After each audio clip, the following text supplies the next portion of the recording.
Hello and welcome to Tête à Tête, France 24's flagship interview show. Our guest today is Joshua Zarka. He's Israel's ambassador to France. Thank you very much for being our guest, Mr. Ambassador. Thank you for having me. Is Israel ready for war with Iran? Well, unfortunately, Iran has, for a long time now, has made a decision to try to destroy us, to kill us. So we must have been ready for some time. We have been attacked by Iran in the last couple of years 3 times. By missiles and rockets and cruise missiles, etc. So we are ready. Are we ready and do we want the war? No, we do not want the war. We would prefer to have a diplomatic solution, of course, but we have to be ready. Last time, during the 12-day war, as it was known, 32 Israelis were killed. Iran said it had not gone fully ahead with hitting Israel, but this time they will strike Israel much more. Are you concerned about the security of Israelis? First of all, we are always concerned for the security of Israelis. But more than usually. But let's put it like that. Iran has used most of what it had during the 12 days war. It just didn't reach us. Now, this time they are not only facing Israel. At the end of the day, the war is not an Israeli-Iran war. The war is a war that might be conducted by a number of countries, led by the United States, against Iran. Are we going to participate or not? This is going to be a decision made by the Prime Minister when time comes. But Iranians Israel will not strike first? I have doubts that Israel will strike first. We have no reason to strike first. But at the end of the day, the decision will be made by the Prime Minister when time comes. Now, Iran will have to face a number of enemies. They will have to face a number of targets. And therefore, it's not going to be like last time where they used everything they had against us. And they didn't have anything to use against other targets. It's going to be different. Therefore, I doubt that it's going to be as powerful as they did in the last 3 rounds against us. You mentioned a diplomatic solution. Is it still possible? In Israel, is there a feeling that there can be a deal on the nuclear issue, on the ballistic capability issues, and on Iran's role and proxies in the region? Those are the 3 main elements. Yes. I think that President Trump really wants to achieve a diplomatic solution. He's making his best in order to achieve a diplomatic solution.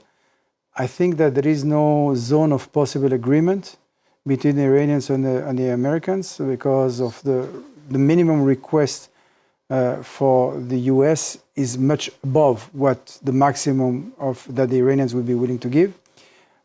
And frankly speaking, as long as this regime is in place, there is no way that we will know for sure that they are not aiming for a nuclear weapon and are not developing capabilities to destroy my country and to destabilize the region. So for Israel, there is no diplomatic solution. There is only a military one. No, this is not what I'm saying. What I'm saying is that I understand. Well, thank you for clarifying it. We clearly would rather have a diplomatic solution. Do I think that it is achievable?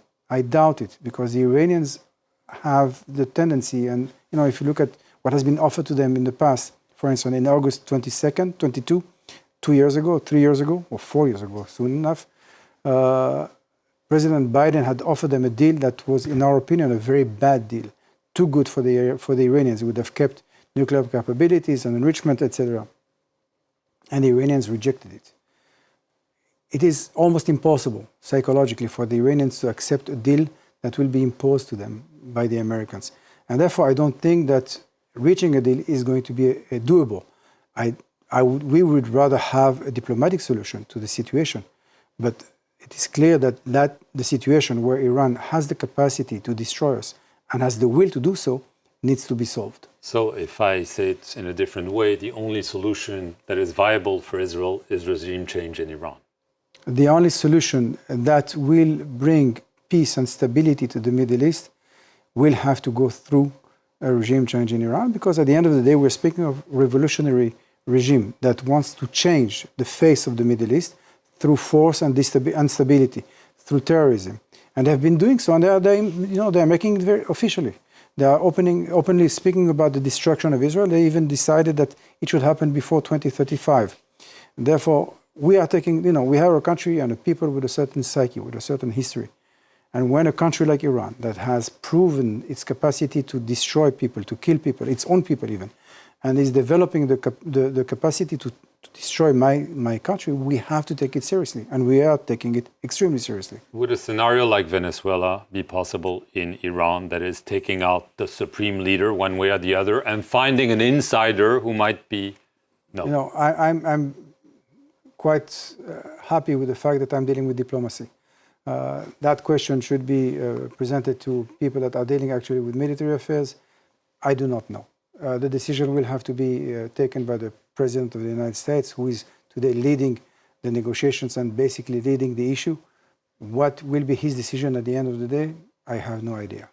I want to get to Gaza. The ceasefire is still fragile. Israel is still striking, is still occupying the majority of the Gaza Strip. On the other hand, Hamas has not disarmed. Are you concerned that there could be, again, war and violence because the situation is not stabilized in Gaza? Well, you spoke of the occupation by Israel of a major part of the Gaza Strip. Let's not forget, there was an agreement, a ceasefire agreement, the 21 points agreement of President Trump.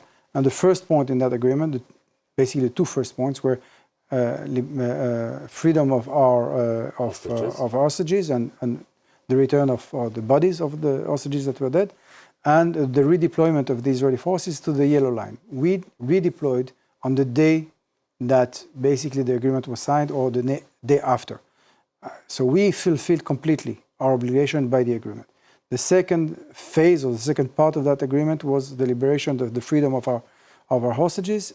It happened. It took weeks, and it didn't happen really with the free will of Hamas. Some of it, we had to find the bodies of the different hostages, like the last one, but it happened. What didn't happen, and should have happened according to the agreement, is the complete demilitarization of Hamas. Hamas had signed the ceasefire agreement. You don't trust them? It's not that I don't trust them. They said it very openly. They have no intention of disarming. They said it very clearly. Khaled Mashal, who is in Doha, said it very clearly. One of the few leaders that are still of Hamas that are still alive, said it very clearly. Hamas has no intention whatsoever of disarming. Therefore, we do trust them. We do trust that when they have the capacity to harm, when they have the capacity to do wrong, they will do so. I want to get to the situation in the West Bank. The Yes. cabinet has adopted several measures, essentially giving Israel more say in areas that were under the administration of the Palestinian authorities. Several countries, including France, have very firmly condemned this. They're saying this is a de facto annexation, and this is what some Israeli ministers have been calling for. Is this what's happening? No, there is no annexation of the West Bank. Really? Yes, an annexation is a legal step that should begin with a decision by the cabinet or the government to annex and to give complete rights. And that's not happening. And this is not happening. What is happening, though, is a correction of a situation that took place, that was happening in the past, where in certain areas of Judea Samaria, which is where the homeland of the Jewish people, where we come from as Jews, where the Bible was written. In those areas, Jews were not allowed to purchase land. Now that is something which is being corrected. So that's the only thing. There's that's not ill will. There's no idea to push the Palestinians out. No, there is no idea to push the Palestinians out. We are let's not forget. We are in conflict with the Palestinians. We had the 7th of October. They killed and burned and raped and destroyed houses. It's not that we are speaking of a peaceful people that want to live in peace next to us. No. When you ask the Palestinians, are they willing to accept the idea of peace? They say, yes, we are willing to accept the idea of peace, but instead of Israel, not next to Israel. Last issue, the UN Special Rapporteur for the Palestinian territory, Francesca Albanese. She has been criticized by Israel, but also by several countries, including France, for some of her declarations that are deemed anti-Israel. France's foreign minister had said France would call for her resignation. There was a meeting of the UN Human Rights Council that is essentially monitoring this situation. The French ambassador to that council did not call for her resignation. What is your reaction to what seems to be an about face? Yeah, well, it is a certain disappointment. We have to see That's exactly an what. understatement. I'm a diplomat after all. Yes. We have to see what the reason of the French policy, change in the French policy, volte-face as we say in French, or the French policy. But I have to say, you know, Francesca Valbanese is a deeply anti-Semitic person. She has accused us of Charlie Hebdo's terrorist acts. She has accused Israel of October 7th. Basically, she accused Israel of all the wrongdoing. She denies. No, that she didn't deny. She denies having said that Israel is the enemy of the humanity. She didn't say, yes. But she used a terminology that is basically coming out directly of the protocols of the elders of Zion. You know, the enemy is those that control the media, that control the finances. You know, she could have said the Jews and that the Jews in general. But she didn't say that. So. Yeah, but at the end of the day, if you look at what she said, if you look exactly at the language that she has used, she's speaking of Israel, and then she's saying, it is clear now that who is the common of enemy of humanity. And therefore, either she doesn't know how to present herself, speak correctly, and that she doesn't have to be a reporter, or she is fundamentally and deeply anti-Semitic, like those that are supporting her in different so you're disappointed about by the French policy? Yes. I'm disappointed that they haven't called yes for her resignation, or for not only her resignation, but for her to be kicked out of UN. Thank you, Mr. Ambassador, for being our guest here on France 24, and thank you all for watching this edition of Tête à Tête. Stay tuned for more news.